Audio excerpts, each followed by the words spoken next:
சங்கீதா கிட்ட விஜய் தரப்புல பேச்சுவார்த்தை.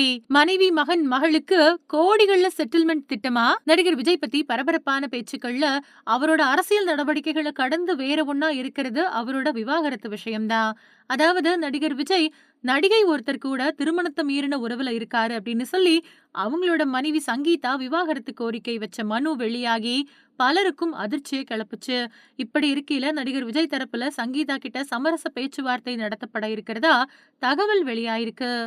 சங்கீதா தன்னோட விசாரணை மனுவுல என்னோட கணவர் விஜய் பிரபல நடிகை ஒருத்தங்க கூட திருமணத்தை மீறின உறவுல இருக்காரு அப்படிங்கறத நான் 2021வது வருஷம் ஏப்ரல் மாசமே கண்டுபிடிச்சிட்டேன்.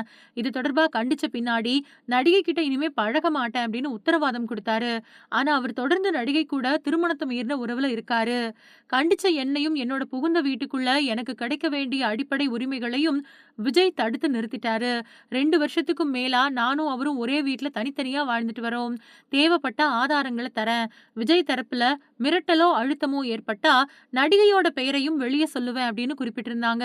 சங்கீதாவோட இந்த விவாகரத்து மனு தொடர்பா யாருமே வெளியில விவாதிக்க வேண்டாம் அப்படின்னு தாவேகா கட்சி சார்பில வாய்மொழி உத்தரவா பிறப்பிக்கப்பட்டிருக்குது அப்படின்னும் சொல்லப்படுது.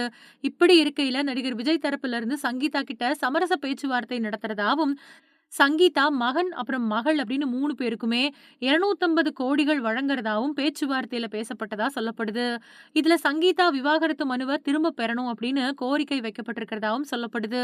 இப்படியாக பேச்சுவார்த்தை நடைபெற்றிருக்கிறதான தகவல் வெளியாயிருக்க கூடியது செய்தி ஊடகங்கள்ல வெளியிடப்பட்டிருக்கு. ஆனா இதுக்கு சங்கீதா தரப்புல என்ன பதில் அளிக்கப்பட்டிருக்குது அப்படிங்கறத பத்தின தகவல் எதுவுமே இல்ல. விஜய் தரப்புல சமரச பேச்சுவார்த்தை நடத்தப்பட்டதா வெளியாகி இருக்கக்கூடிய தகவல் பல பேரோட கவனத்தை ஈர்த்துட்டு வருது.